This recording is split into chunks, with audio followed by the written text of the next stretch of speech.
Makolo. Nadia Jeme, maman. Rake Makolo. Tala pasi monanga. Stop it, tala pasi monanga. Mabele Mame. Voilà, merci de nous suivre sur Edoxy Télévision, mesdames et messieurs, bonjour partout dans le monde. Vous allez suivre cette émission. Bonjour à tous ceux qui me connaissent, s'il vous plaît. Continuez de vous abonner massivement sur Edoxy TV News, vous ne serez jamais déçus. La vôtre, Nadia GB est là pour vous communiquer. Alors, nous voulons un peu parler sur les hommes de Dieu. Vous savez que moi, je respecte beaucoup les hommes de Dieu, mais à un moment donné, ceux qui ont appelé à Makambo, il faut quand même tout le capé sur la sur Yango. Et aujourd'hui, tout le monde a prophète, surtout le prophète. Quand on dit des prophètes, des antécars, des prophètes, parce que dans quatre églises, nous avons 5 ministères. Il y a des prophètes, il y a des évangélistes, il y a des apôtres, il y a des évêques, il y a des docteurs.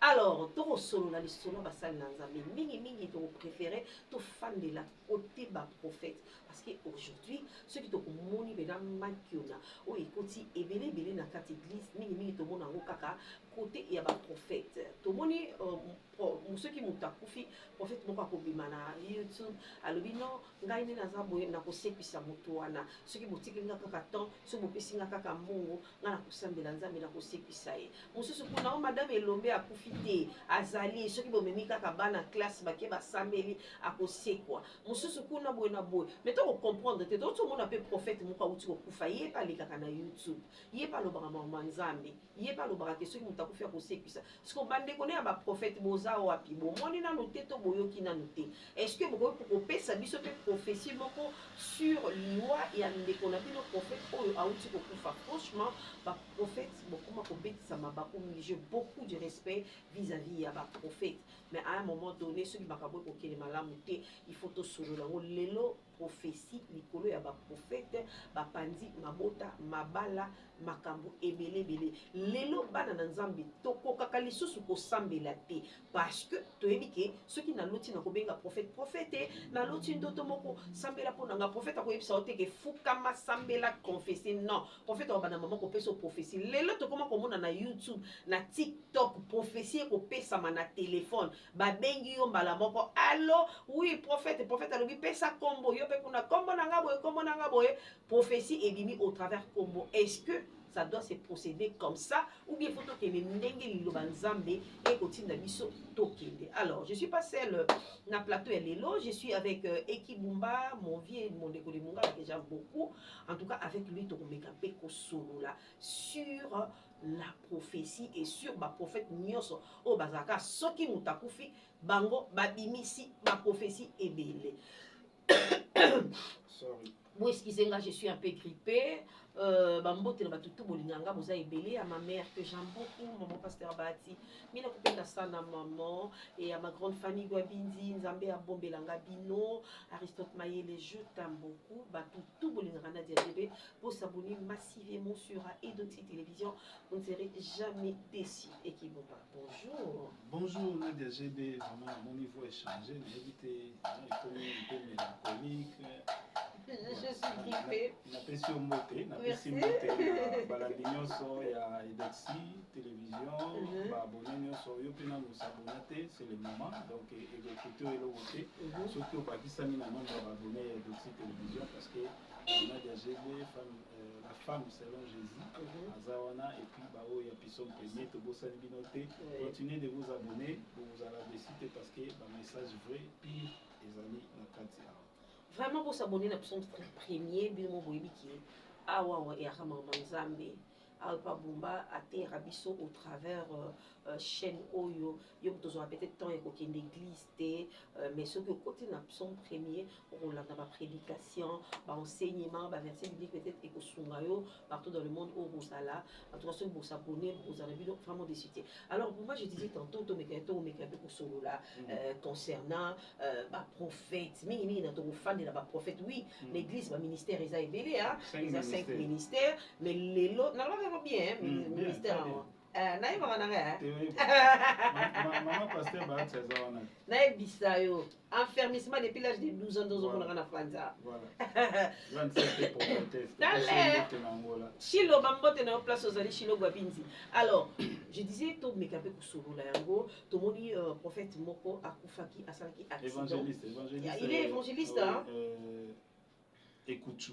Ah, vous allez m'excuser, il est évangéliste. Écoute, paix à son âme. Mais ceux qui bango bakufi, ceux qui mutu akufi bango bayaka kinzamba lo akisaki nga alakisi nga na ndoto sikonde ya kufi na yo to yamba mingi bango. Oki ata mo lisolo mo bongo te bazui mo vision te ay ko sola na bango na mo lito ite.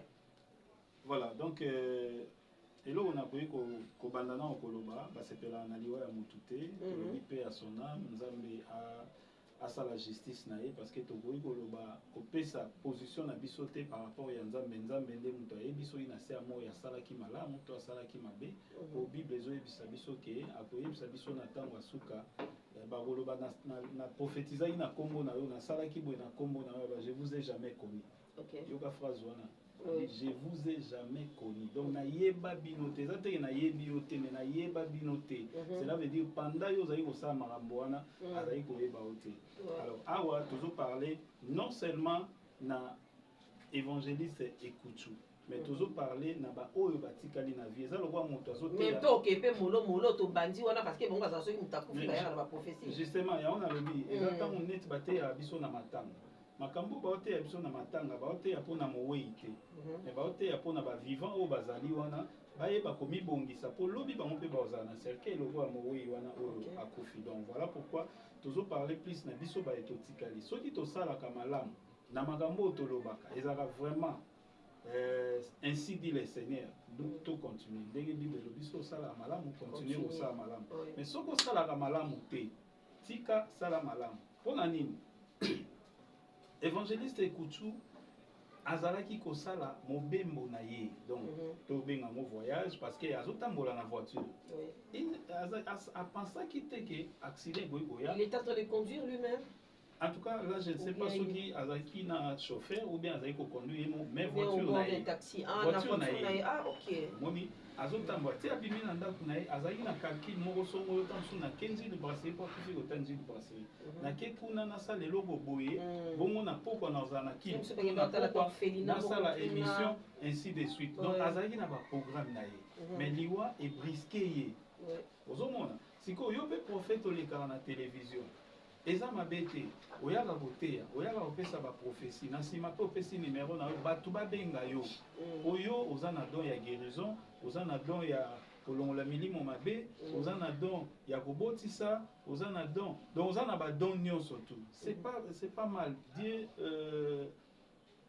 apesaka na oyo ya lingi apesaka ba grâce na oyo ya lingi pe na tango alingi soki ka koloba yango ya solo na bonzambe tant mieux.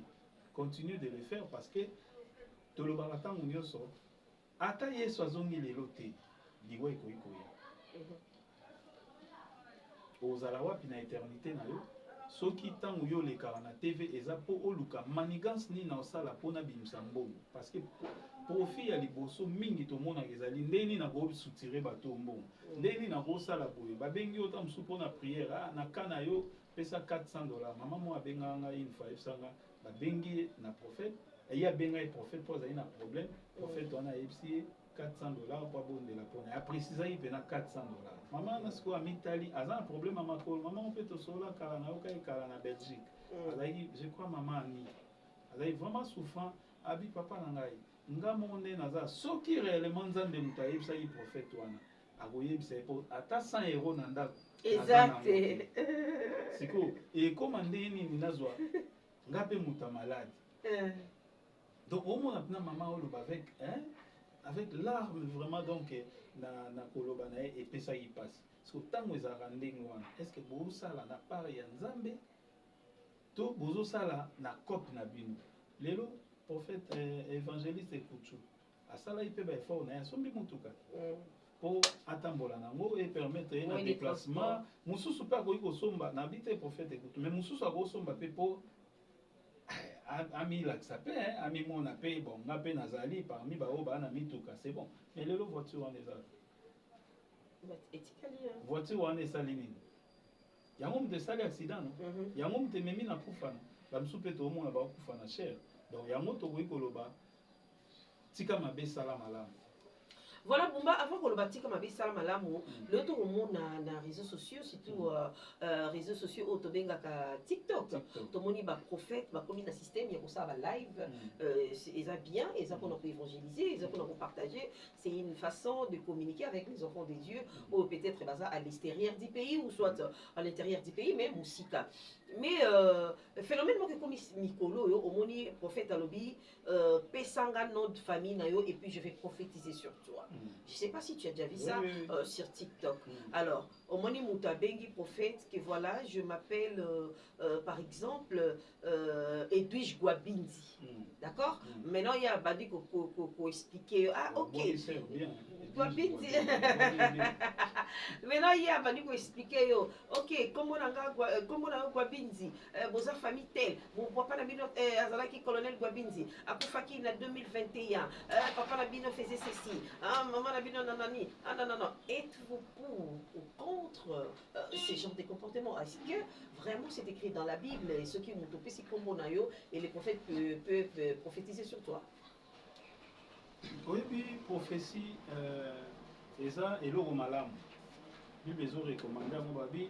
Peuple oyo azangi révélation ezali lokola mutuko ezotambola sans frein moni kozana révélation eza bien mais manière ya opesela révélation yango il faut pe tozala nango tant yo ozopesa mutu prophétie moko mpona mabota na ye to mpona mutu akanga mabota na yo eza na famille ya papa wana osangisi famille to okaboli famille or serviteur de Dieu aza mutu oyo akoki koya kopanza te akoki nde kosangisa voire même bato mosusu bazala basali ya nzambe mosusu bazalaka boye couple boye na problème na bino mais okoyoka ye jamais akoprononce ke te na situation na yoki boye il faut bokabwana kaka non un homme de Dieu aotinda bongo te akozala na manière akoyebisa bino oyo ezali kotalisa yo ke soki vraiment omoni ke okomi obu sala mokano ya nzambe tosala akozala na manière oyo akoyebisa bino mais jamais akoyebisa bino en tout cas nde nayoki mobali na yo mama sala nzela na yo wana za serviteur moni parce que décision suka esukaka na bato bango moko na oyo bamindimaki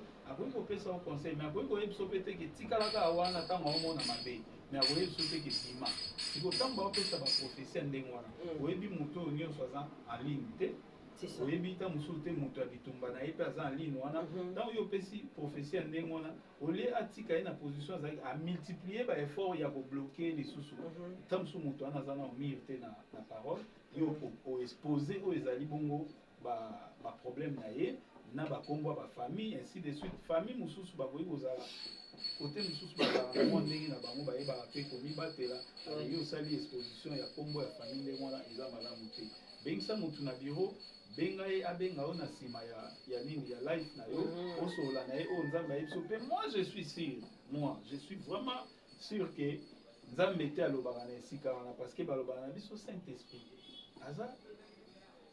eza na ordre te ntango emoni esika oyo to amoni esika oyo makambo elongo bani te aobimisa maloba na ye te mpe akoki kotalisa emonise mais est ce que ayebisi oloba bongo? Donc tu es contre ces genres de comportements? Je suis contre parce que ce qui est opesama na ndenge oyo ezali en plein air ata recommandation nzambe oui tokoki koloba nzambe arecommande ka oloba ngo en plein air bongo na ndimi te parce que ezalaki na biloko oyo ata Jésus Christ azali kokutana na bato boye nasalelo nini ta foi t'a sauvé mais abeleli yango kaka te soki ekomami lelo parce que badisciple oyo batambolaki na Christ balingi batalisa misala oyo Christ asalaki na se ils ont écrit ça bakomi yango mpe po eservir biso des leçons eservir biso de l'exemple na baleçon na kati ya makambo wana mais kosala yango na ndenge oyo tokoma kosala mingi ekoma na cadre publicitaire. Na cadre publicitaire je vais me faire voir que naza prophète ya nguya otokokutana bamisusu mpe basalaka eloko oyo emata makasi eza bandimi. Vous savez comment? Mon dîner sur la mosala nzambe. Est-ce que papa nzambe alobi ni pona ngai? Ah, surtout ça m'énerve comme pas possible. Je t'ai dit. Je fais jamais ce genre de choses moi. Mosali wana amoni ne lokote nzambe pa lobi lokote. Amo créé. Na jour ali boso akoki kokanga motema lobi lokote. Ya deuxième jour atali amona na mona kate. nzambe otalisanga makambo minene na vie na azotalisanga webike yo nzambe Dieu me parle des choses vraiment sur toi ozalaki motu moko oza na chance mingi osalelaka bato me bato bazongiselako mabe toyebiki eka wana ezalaka presque général sikoyo alobi eza lokola moto aotala na église abina omona mama moko alati liputa combien de mama balati o mama moko aza na badouleur ya baventre voilà c'est autant obenga mwasi moko aza na badouleur makasi ça fait 3 jours baotelema combien donc bakoma jouer na psychologie ya bato mpona kosala baprophétie yango wana eza très attention eza vraiment mabe mingi kosala ndenge wana po yo ozosala yango omona sentiment bamoni o grand prophète bamoni olobaka bien ojouer na psychologie esimbi mpe bongo mais est ce que pas ya mokili oza na place oyo azomona na kati na yo na moto oyo okosi na ndenge oyebisi place kutokie musika. Elle permet moi quand même de te ravir la parole, excusez-moi. Place kutokie musika. Est-ce que ozo banga d'abord moto yozo batoza serviteur na yo.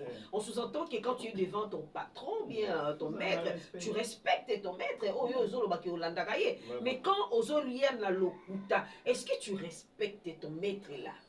L'obéissance vaut mieux que les sacrifices, la Bible nous recommande. Yango moni nga lobaka mboka na biso lelo e bebi makasi pona basale nzambe na ba professeur. Mboka o so e bebi eza deux catégories ya bato wana basale nzambe na ba professeur. Donc ba kotisi toyiboyi na niveau moko bozwa idée. Professeur abandi kosala kopesa bana corruption bana na école primaire. À niveau. Pour moi nazwa brevet au certificat déjà imaginez nous travail manuel oh tu es travail pour faire réfléchir au monde mais les lots vraiment savon nganga papier hygiénique savon l'école savon liquide désinfectant on a eu au PC à salinini na manuel est-ce que ça manuel tant que tu travail manuel. À l'époque, nous, on partait cueillir les histoires, on t'envoie faire un truc comme ça. Ça n'existe plus en tout cas. Ça permet na bana baza na esprit ya créativité. Mais lelo eza bozo somba déjà loko yo on délaissé à ça là. Yango yo yena ngo travail manuel. Travail manuel pesa biso pesa 1000 francs. Travail manuel est comme 1000 francs. Mais moi, on a pour réfléchir mon cours pour créer. Alors, si vous avez une école primaire, vous avez une humanité. Bazo somba babité, bazo zoba point, ya popé ça bambon. Donc moi, à côté d'un système, moi, à outil na mon assez. À combien à université que l'on va occuper. On a des lois. Donc, si on a syllabus à professeur, on a tous des analystes et ya bateau. Donc tu n'as pas besoin d'étudier, il suffit pour toi d'acheter les syllabus et puis voilà. Mais professeur, on a pas un combo dans parti politique, on a un combo dans le ministère. Attends que ça a pété assistant, il y a un ça. Il y a un souka Congo, il y a un syllabus. Syllabus, imaginez dans la salle, aux années, il y a 350 élèves. Dans l'université, dans le public, peut-être 350 élèves. Syllabus, il y a $20. $20 fois 350. Aux années, combien? Mais au moins, on a un grève pour un salaire, bafuti bamote. Mais bozo ravir na bana oyo bafuti ba minerval difficilement ba parents na bango futa bamote, bozu bango sou ba $20 ya syllabus ya cours moko. Mais bozo tam sou na 17 cours. Vous avez imaginé $20 na mois moko fois 17 et c'est combien na année? Donc au moins déjà système parce que monto ende wana o tamboli tout au long ya parcours ya classe na e na corruption na babiloko ya pesa a commis lobby. Chef du personnel, placement. Alors, je vais tout profiler. Voilà, mesdames et messieurs, c'est vraiment compliqué cette histoire. Parlons toujours des serviteurs des dieux. Et tout le monde, Madame Mobambe, Madame Elobé, paix à son âme.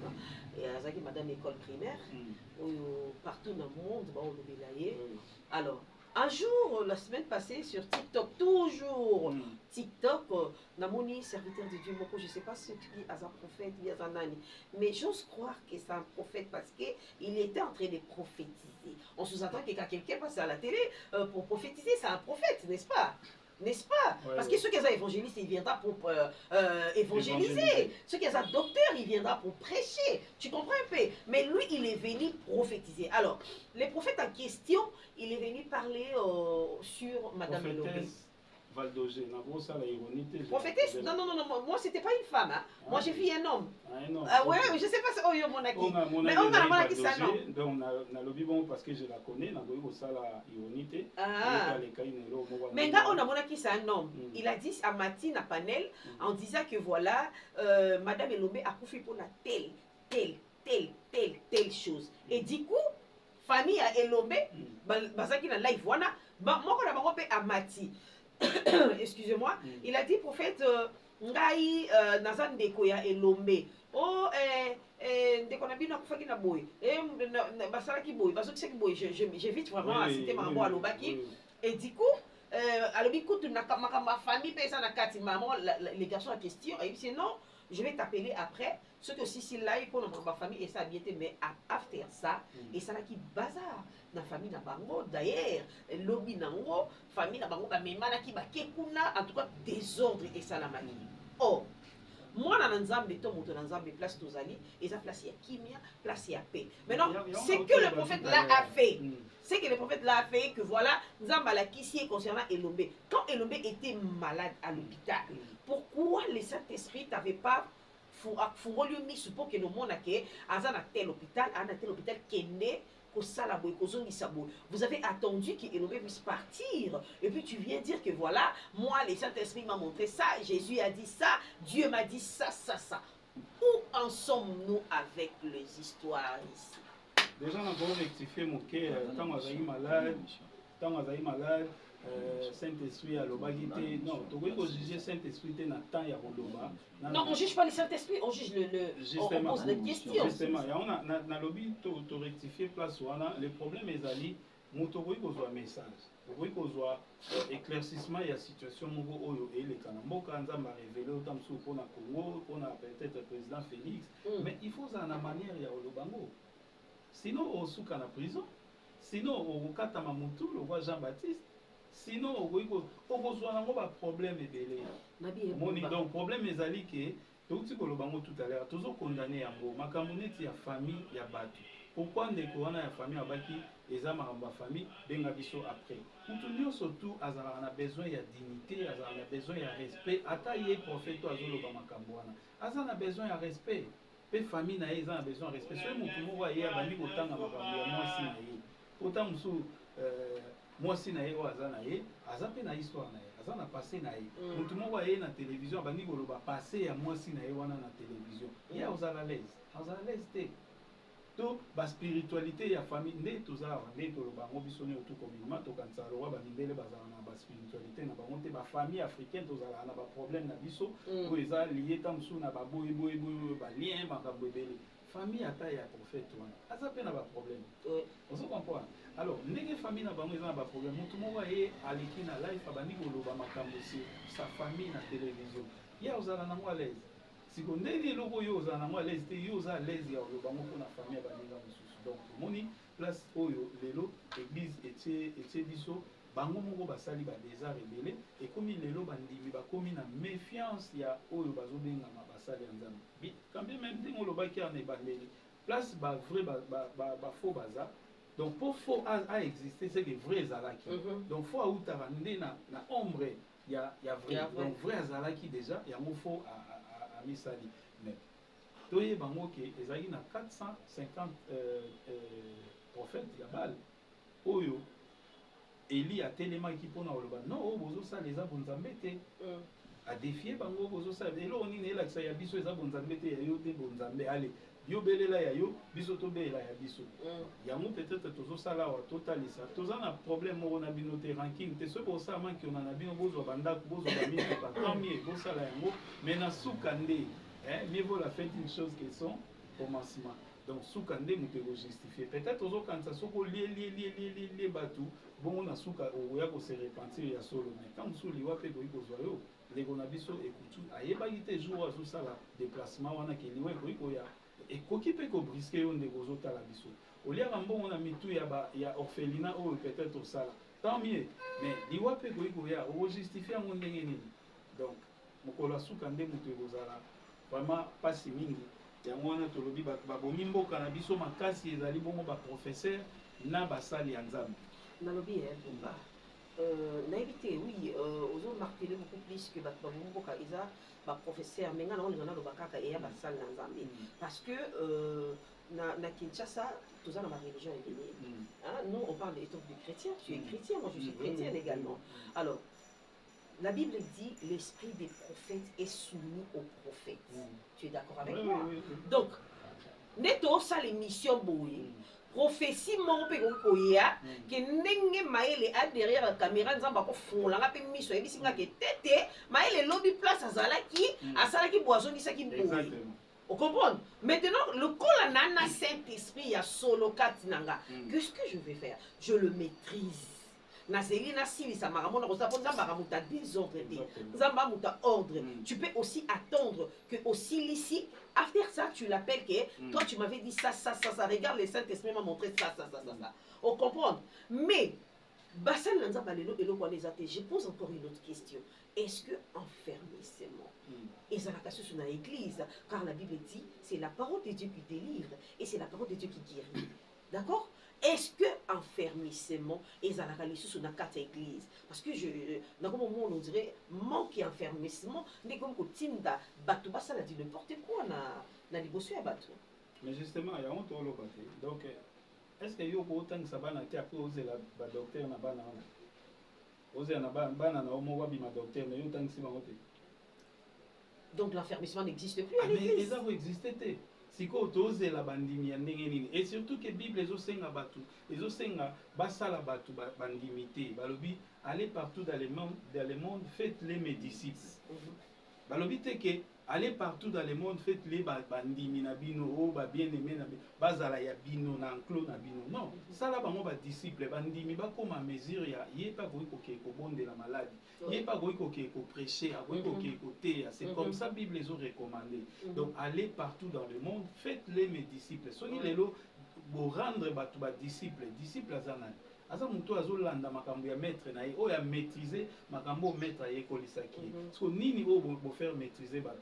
Comment yo pasteur au sengara lelo sengara mbongo adim na bandimi est-ce que o enseigner ye pena dim wana ya solo so ndenge to vandi boy muto boy ko ya ko enseigner biso 1 + 1 = 2 non quoi ni ba ko enseigner biso on sous-entend qu'on est déjà enseigné depuis le bas âge wapi na primaire bah oui depuis 1 + 1 = 2 parce que evandi na mutu neni comment tozo parvenir ko komisa te ke muto ayeba ke dim eza boye au monde eza oyo action de grâce eza o soki osali eloko tel boye sala oyo po esala boye po esala boye so evandi na mutu mutu. Je ne pense pas que mon pasteur moko bandotema oyo aza na billet ya $20 aya na bondela pona ye. Mais ça c'est quoi ça?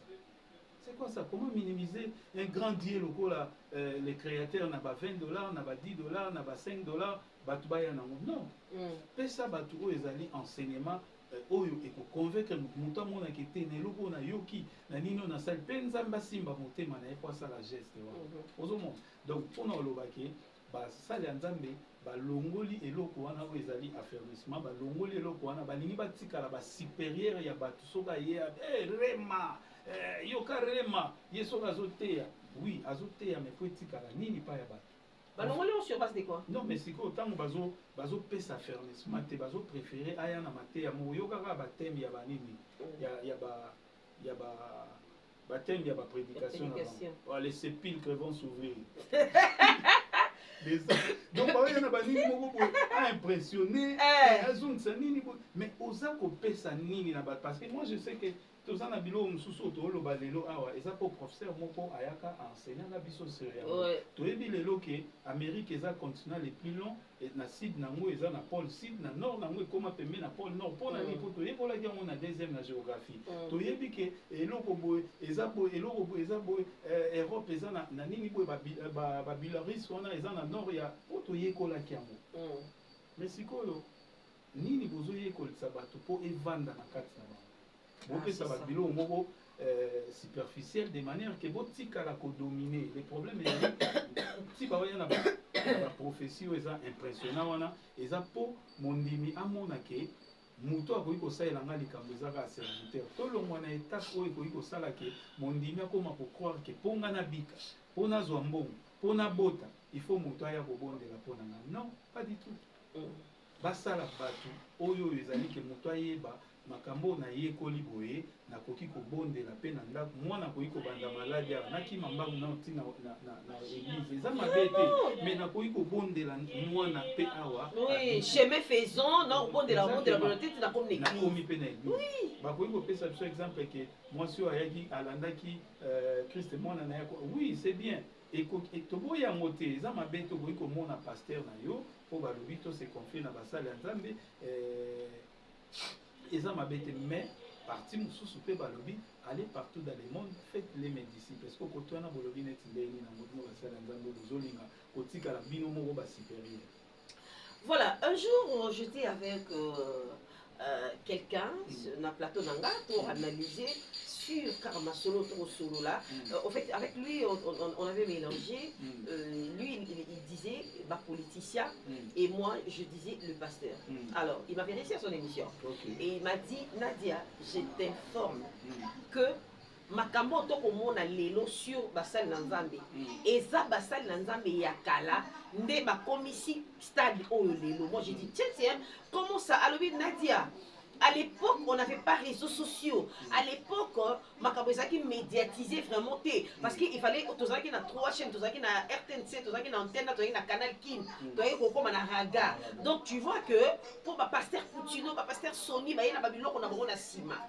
Alors, Nadia, pour ne pas citer les noms de pasteurs ici, j'étais informé que Namboka Oyo, ma pasteur est limité. Nami Soussube, Namboka Oyo. Et c'est là qu'il faut que des délivrances, il faut me maquiller.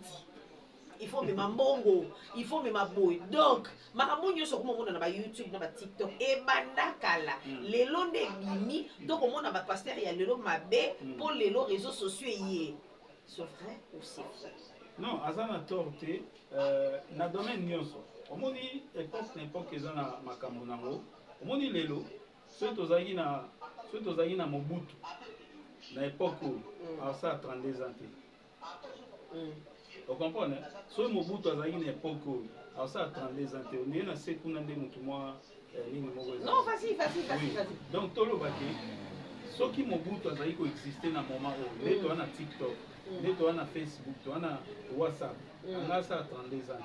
On a dit, on dit makambo ezo ala lelo tamso elo mo esa emi na doa elo mo esa emi na présidence pas bomoni on a ni po et bimi ndenge ni pour réseaux sociaux oh bokangi mutu pour filmer bomoni tout ça est commis parce que tous en ani donc il faut to pota na système auto commis na mo peto yeba ko manuela ni ne sengi na biso to la kisani ne sengi na biso to la kisate bomoni ata ndenge to mona ndeko na biso mo so bakangaki na rao bank to moni ba image na ye na ba sorti nyos ya mabelo kwa ya malamu mais siko na même moment oyo makambo wana esalemaki na France pe cabriolage moko esalemaki ya bato wana totikali omona bango te tomoni bango te po wana ozomona tokobenga yango professionnalisme to nini boye mais problème ezali moto oyo azokee kosala action aza enseigné ndenge nini po tokóma na place oyo donc kote kuna tokokota pena mingi te mpo makambo eza ebele sauf ke ngai na koloba ndeko wana ayebisaki yo wana ke ebanda kala aza na raison me ngai na kobakisela oyo moko na kati wana omoni lelo so toomona baeglize ebele na mboka na biso peut-être jour mosusu oyo ya mbinga tosola siri yango so toomona orchestre ebele na mboka oyo so tomona parti politique ebele na mboka oyo so tomona groupe ya théâtre donc biloko nyonso ebele chaîne ya YouTube ebele mpona nini égoïsme ekoti makasi motema mabe ekoti makasi moto aza pasteur ye moko akomi na 7G oyo alandi oyo amoderaka oyo amaîtrisaka bandimi oyo apesaka forme na église aza ata na moto te so moto wana bato te bapesa ye confiance baza soki akei asala ya ye po mwasi na ye mpe akoza papa ta yongo biso to bandovanda kaba papa ta mutuka wana oyo azalaka otambola nango kala kopesa biso te po basi mpe bazala na bainfluence na bango andehors ya basi bandimi mosusu mpe papa so mpe na paster komona ye pasi paster soki okei ta mosusu kaka naza na course naoki omona ministre naoki omona yo nde tomonaka mingi yo mpe église esalemi ye mpe place akei na mauvaise foi na ye mpe oyo ye mpe aloni mpa ya papa wana aki osala meme ma olie ye akende makambo oyo azwi lokola erreur kuna akorige yango te ye mpe aki osala moto mpe ye akoenseigne lokola modérateur lobi mpe akokende ale lelo bakomi benga bapaster barebele mais bazokoma barebele ndenge pasteur a se rebelle ndenge yo nde moto rendre ya sala ndenge mo na parti politique okoza président parti oza na besoin bato baréunir bato ebele mpona bato basali batravail ntango baosenga moto aya obima ministre obimisi cousin na obimisi mwana na obimisi neve na suppléant obimisi mwana na mwasi na yo sikoyo bato oyo bazosala secrétaire général aosani lo biso oyo bapropose akokende asali parti yango moni tokóma na plus de 1000 parti na mboka oyo ba 1000 parti yango ezoproduire nini ngai na posa na nga na pensée na nga un père kutu eza mie ke 1000 parti oyo nyonso. Voilà, pour Chité Bumba, est-ce que avoir un père spirituel, c'est important ou bien c'est pas important? Bon, déjà, na Bible, les autres père azaka moko. Dans la Bible, père azaka moko. Obenga mutu nzambe, obenga mutu papa te na ministère. Encadreur spirituel bazali. Tout le barabateur nango mais à mon entendement ils en ont un encadreur spirituel na yo. C'est père spirituel, encadreur kaka. Professeur wa tangi ça za père na yo. Père intellectuel na yo. La question c'est là bon. Te bon to tunika bato ba professeur ba tangi ça ba za père intellectuel na biso. Donnez maman mon limite. Mais kasi eza enseignement te. Ya on to tunisi ko ba professeur ba tangi biso to ba encadrer biso sur le plan technique ba za ba père. Baza ba encadrer na biso. Ozomona aza pasteur na yo atikali pasteur na yo. Dans cette histoire là des pères spirituels tu n'es pas trop ça. Dans l'open de toi pour la ngano tango mo créer pe bord non mo parce que la question ya ko est-ce qu'ils biso ko benga bord pour na question ça to benga mais mo église na mo. C'est la question te que au créer ni na oté. Oza na kata structure. Parce que tu n'as pas besoin de père spirituel, c'est ce que tu as dit. Non. So oza na encadrer.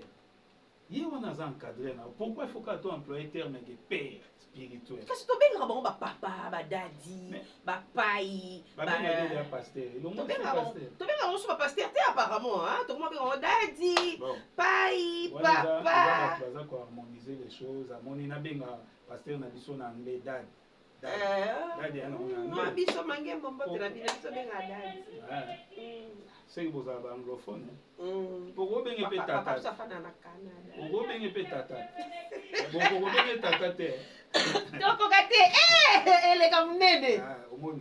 Donc pour nous bien dad en anglais, vous y avez bien. Et pourquoi bien que tata? Au monde on va minimiser. Ça te dérange? Mais on a besoin de. Ça te dérange? C'est difficile mutu à inventer la langue à papa. Je demande si ça te dérange. Non, que ça je me puisse dérange appeler pas. mon pasteur papa. Mais pourquoi? Eza yo benga déjà bon. Mais oui, c'est papa, mais je l'appelle en anglais. C'est vraiment si simple que ça. Donc, on benga la langue, c'est que je me sens en l'aise avec ça. Nayoka une fois pas frère Patrice. Alors, comment on se dit benga to benga? Comment on se yo moko mi pesa to benga? Merci beaucoup, mesdames et messieurs. Nous voici vraiment à la fin de cette émission. Bumba, je ne sais pas si tu as quelque chose à ajouter par rapport à Makamoto Tukusolola concernant les hommes des dieux et quelques dédicaces, ça fait du bien. Voilà, merci beaucoup. Esika to bungaki, esika to pesaki pasi, ezali pena souhaité pour to pesa pasi dans l'émission oyo ezali ka tozolo ba makambo to monaka. On dirait que to pesi pasi. Voilà, donc peut-être yo so sala ba pratique on moni yango gena, tozo sunga yo kaka. Ezana elo msu yo goza lota l'émission, mais déjà c'est comment qui nzambe azolobelo à travers cette émission sans que yo yeba. Et on va lobby, il faut toujours attentif na makambo nyonso ezoleka pembeni na ntango baloba na biso Dieu parle tantôt d'une manière tantôt d'une autre egole d'une autre yango egoleka pe na émission egoleka pe mwana no azoyebiso elo omomi ozocomprendre ete maman ne sort pas papa ne sort pas aza koinsiste kaka ne sort pas po alingi obimi bokutani na problème donc ezali langage ya nzambe donc oyo totungisi ye alimbisa biso mais soki eza mpona bolamu na yo bongola motema tika mabe sala malamu tika kokosa bato tika kosala bamanigance mpo luka mbongo tika koyebisa bato ke naza na poison oza no na poison te mpo lukaka batindelo mbongo estce bato nyonso batindelaka biso bambongo tomitiaka na kati estce toyebi bango oyebi ke okitiste mpe akotindelo mbongo me mbongo wana si babebisi yango. Donc il faut tous avoir pris dans tout la carte tindelanga salelanga pour nini biso bato to koza ya koyeba na to ba pasteur il faut mieux surtout ba passer la non tu peux aussi travailler tu peux aussi au créer pelo na omoko écoute la bombongo donc et comme il ko sala que église yozo sala mona penser ya ko sala musala ya nzambe. Voilà, tous un message moko to pesa bande ko bavandi na Belgique na France tout au long, il y a un pays voisin, il y a France, l'Allemagne, la Suisse, pour l'unité, nous avons réveillé mon monene, ils ont salé en France le 5 décembre. Et ça ici, maman Misato, maman ou Bazali Basali Nzambe, nous avons maman Sephora, ou en Allemagne, maman Pasteur, maman Sephora du ciel, et puis nous avons maman Eugénie, maman Esther Eugénie. Nicolo, ou Azara en France, tout ça, maman Sylvie Iriel Grasse, ou Azali, évangéliste Sylvie Iriel Grasse, ou Azali Bongo Pen en France. Alors, besoin qui vision pour nous sembler la natina Yamboka Congo. Congo, ils ont un problème ébélé, surtout sur le plan spirituel. Tout ça, il faut tous à la délivrer, tout ça, il faut tous sembler la Ponzamba Yoka Kolela Nabiso. Vous savez, Nadia, Bana ya Israël, Bazaki na Égypte, pendant des années, mais et comment il y a un moment où combien on a Bible que Dieu a entendu les cris. Ce qui nous a qui sait que bateau alors, biso se to gangité, to ko nzambe avant nzamba yo ka cri na ba mazaki o mona ba tanyo so ba vanda nzamba zaki o mona ba mais il y avait un moment où nzamba yo ki kolela na bango ayoki kolela ba na Israël donc biso pe to pousser na nous ton na biso to pousser na nous kolela na biso et comme la nzambe pona tina mboka na biso lelo to juger président Félix lobi pe to juger ki Kabila malgré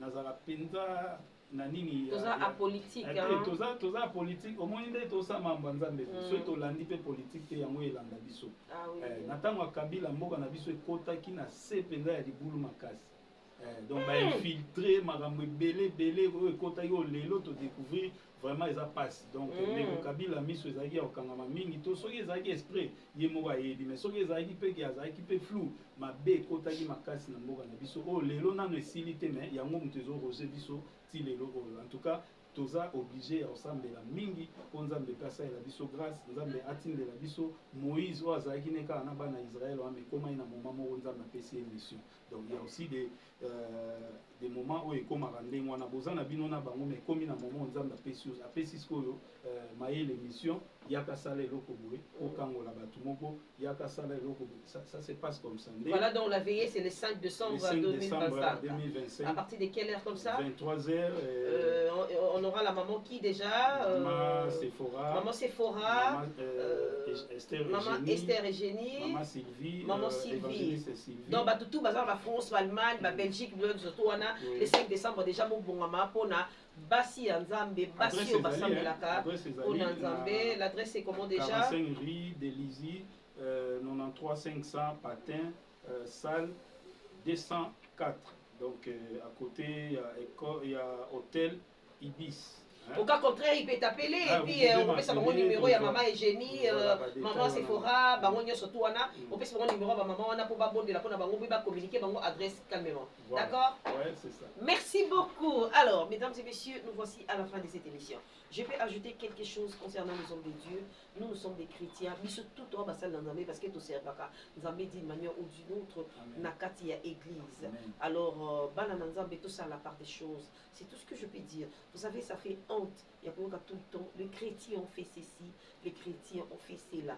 Moi étant que chrétien, né des nouveaux récits, Seigneur Jésus-Christ comme Seigneur et Sauveur, moi des fois et ça quand la sonne. Vous savez Bumba, moi j'ai des abonnés au bazar musulmans, bazar en Côte d'Ivoire, balinganga mingi. Des fois abenganga sur mon pasteur Ibini, Nadia, on te dit souvent, il faut venir être musulman. Mais pourquoi on est là quand la chrétien, regardez-vous les chrétiens, vous voyez pas des choses comme ça. Et ça l'a bien mingité. Alors, misoba oh.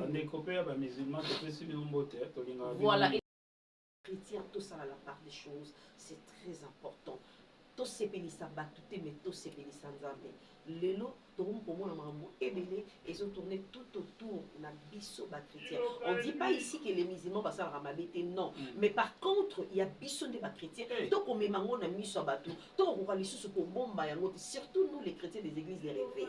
Donc on va sous pour bomba makamu na biso na cité neke za la ceux qui entre vous et zo simbate bon lukata mosala na nzambe moko ayi afati sibino bosolo na bino bosolo liango. Chez nous eza bongote. Biso directement parquet, biso directement réseaux sociaux, biso directement et ça vraiment qui t'a communiqué tout ça la Sony comédien kufa babimi oh nzambe alakisaki musicien kufa ezongisaki boye siko évangéliste ekutu akufi boyebisi biso neti nini.